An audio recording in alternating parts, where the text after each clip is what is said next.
AITS दे दिए। कल का AITS का पेपर बहुत ही लेंदी था, ठीक है, जैसा जेईई मेंस का पेपर पूछा जाता है उसके मुकाबले काफी टफ भी था, ठीक है। लेकिन अगर आप कल के फिजिक्स के पेपर में 40 मार्क्स स्कोर कर रहे हो या 40 से ऊपर स्कोर कर रहे हो तो you are in a safe zone. Minimum 40 बोल रहा हूं, 40 से नीचे नहीं जाना चाहिए, 40 से ऊपर 50 जाओ, 60 जाओ, 70 जाओ, 80 जाओ, ठीक है, वो सब अच्छा है, ठीक है। लेकिन कल का पेपर ऐसा था जिसमें सारे पेपर अटेम्प्ट नहीं करने थे, सॉरी सारे क्वेश्चन अटेम्प्ट नहीं करने थे। अगर आप सारे क्वेश्चन अटेम्प्ट करते तो पेपर को सॉल्व करने में ही आपको 1.5 से पौने 2 घंटे लग जाते।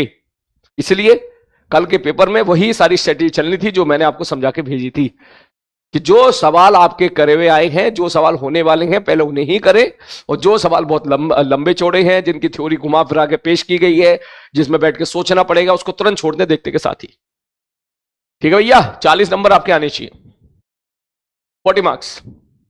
अगर नहीं आ रहे हैं तो कमी फाइंड आउट करो, उस पेपर को दोबारा फिर से देखो। मैं पेपर लेके नहीं आया हूं, मैं कल पेपर लेके आ जाऊंगा, ठीक है।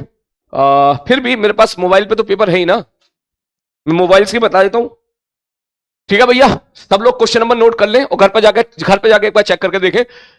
1 2 3 4 5 6 7 8 9 10 11 12 13 14 15 15 चौका 60 मार्क्स आप यहां से निकाल सकते हो, और 1 2 3 कम से कम 12 मार्क्स। और मैंने सवाल बाकी पढ़े भी नहीं है, लेकिन मिनिमम 60 तो आप लेके आ सकते थे। चेक करके देखो क्यों नहीं आए, बात समझ में आ रही है। एक बच्चा कह रहा है क्वेश्चन नंबर 1 भी इजी लगा, मैं 1 को काउंट नहीं कर रहा हूं, मैं 1 अगर मैं ये भी काउंट करने लगूं 1 वाला भी 2 वाला भी, ठीक है, तो ऐसे तो भाई साहब ये जो 60 है ना, ये 80 में कन्वर्ट हो जाएगा, 80 मार्क्स में, जैसे बता रहा हूं मैं, ठीक है, 80 90 तक चला जाएगा। लेकिन मैं बात कर रहा हूं केवल उन सवालों की जो बहुत आसान है। अगर आपने सारी क्लासेस अटेंड करी हैं तो भैया उन क्लासेस के दम पे ये सवाल तो आप बिना दिमाग लगाए सीधा पेन चला के स्टार्ट कर सकते थे। ये आपके वो सवाल है जो आप कहीं ना कहीं इधर उधर करे हुए सवाल थे। गलती फाइंड आउट करो भैया, नहीं करोगे तुम्हारा सिलेक्शन नहीं होगा, तुम रेस के बाहर होगे, सीधी सी बात है। लेकिन इसी बैच में पढ़ने वाले बच्चे जो पढ़ रहे हैं वो बच्चे भी 70 मार्क्स लेके आ रहे हैं, 75 मार्क्स लेके आ रहे हैं, 72 मार्क्स लेके आ रहे हैं, और कुछ बच्चे सिंगल डिजिट में मार्क्स लेके आ रहे हैं, या फिर 10 15 20 मार्क्स भी लेके आ रहे हैं। सबको पढ़ाया एक जैसा जाता है, घर पे बैठ के जो जितनी ज्यादा मेहनत करेगा उसके मार्क्स उतने ही ज्यादा आएंगे, सीधी सी बात है। कुछ बच्चे सोचते हैं कि केवल क्लास अटेंड कर ले तो काम चल जाएगा, ना भैया ऐसा बिल्कुल नहीं है। कुछ बच्चे सोचते हैं कि बैठ के तमाशा देख ले तो भी काम चल जाएगा, ऐसा भी बिल्कुल नहीं है। घर पे बैठ के आपको सवालों की प्रैक्टिस करनी पड़ेगी, मतलब करनी पड़ेगी, ठीक है। अगर तुम ये कहते हो कि सर हमारे पास समय नहीं है, तो उनके पास समय कहां से आ रहा है? जो बच्चे घर पे बैठकर क्वेश्चन की प्रैक्टिस कर रहे हैं उनके पास कहां से आ रहा है, ठीक है। तो जैसे उनके पास आ रहा है वैसे आप निकालो, अपने समय की कीमत समझो, एक एक मिनट एक एक सेकंड की कीमत समझो। मोबाइल, सोशल मीडिया, दोस्तों, व्हाट्सएप ग्रुप, टेलीग्राम ग्रुप, इन सबसे जितने दूर रहोगे उतना बढ़िया रहेगा, उतना ज्यादा से ज्यादा समय अपने पढ़ाई को दे पाओगे, सीधा सा रूल है, ठीक है। बैकलॉग था, रिवीजन नहीं हो पाया, अब जो भी रीजन है भाई, जो भी रीजन है, समस्या का समाधान आपको खुद ही निकालना पड़ेगा। ऑनलाइन में तुम्हारी आदत बिगड़ गई है कि तुम्हें लगता है कि हर समस्या का समाधान मास्टर निकाल के देगा, और जब मास्टर समस्या समाधान निकाल के देखता है तुम बैठ के फिर तमाशा देखते हो। तो इस प्रकार से एक समस्या और उत्पन्न हो जाती है, क्या कि हम कुछ नहीं करेंगे, ठीक है, हम कुछ नहीं करेंगे। तुम कह रहे हो सर रिवीजन नहीं हो रहा, रिवीजन करा दो।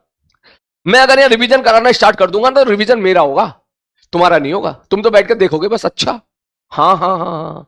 तुम्हारा रिवीजन तब होगा जब तू पेन कॉपी निकाल, अपनी जो मेन कॉपी तूने क्लास नोट में बनाई थी उस कॉपी को निकाल और रफ कॉपी पे एक एक सवाल को खुद से सॉल्व कर टिल द लास्ट, उसे कहेंगे तेरा रिवीजन। बात समझ में आ रही है कि भाई साहब सपोज कोई भी चैप्टर पढ़ना है, सपोज सेंटोमास ही क्यों नहीं पढ़ना है, रोटेशन ही क्यों नहीं पढ़ना, रोटेशन का रिवाइज करना है भैया, रोटेशन के नोट्स निकाल, और सन ने जितने सवाल कराए थे रोटेशन में जल्दी से जल्दी 3 से 4 घंटे के अंदर सारे सवाल एक एक सवाल को भैया लास्ट तक सॉल्व करो, उसको बोलते हैं रिवीजन। बात समझ में आ रही है। खैर मेरा क्या, ठीक है, अगर तुम्हारी आदत बिगड़ी हुई है बुरी तरीके से ऑनलाइन की तो तुम्हारा फ्यूचर खराब होगा, तुम्हारा करियर खराब होगा। जो बच्चे मेरी बात मानेंगे बढ़िया जगह पहुंचेगा, उनका करियर सबका अच्छा हो जाएगा, सीधी सी बात है, सीधी सी बात है। कड़वी बात बोल रहा हूं बेटा, लेकिन सच्ची बात बोल रहा हूं, ठीक है। आपकी समस्या का समाधान आपको खुद अपने अंदर से निकालना पड़ेगा, ठीक है। तुम कहोगे रिवीजन नहीं है, रिवीजन नहीं है, तो पीडब्ल्यू की तरफ से एक रिवीजन सीरीज चालू हो जाएगी, उससे क्या लगता है कि तुम्हारा समस्या का समाधान हो जाएगा?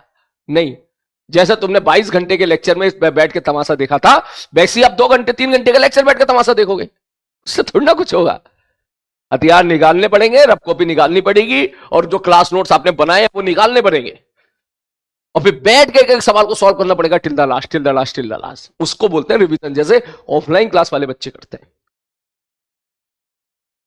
समझ रहे हो? समझ जाओ तो अच्छा है, ठीक है, ना समझो तो कोई बात नहीं, जब रिजल्ट आएगा वो अपने आप समझा देगा तुम्हें। और कल तो रिजल्ट आया ही था, कल तो पेपर दिया ही था, अब तो समझ जाओ कम से कम है। एक बच्चा कह रहा है एनालाइज कैसे करें।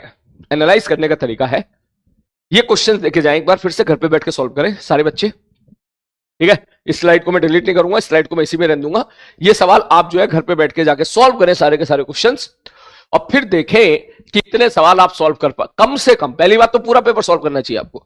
घर पे जाए एक बार सुकून से बैठ के पूरा पेपर फिर से सॉल्व करें। जब तू पूरा पेपर फिर से सॉल्व करेगा, फिर तुझे पता चलेगा कि यार ये सवाल काहे नहीं कर पाया मैं।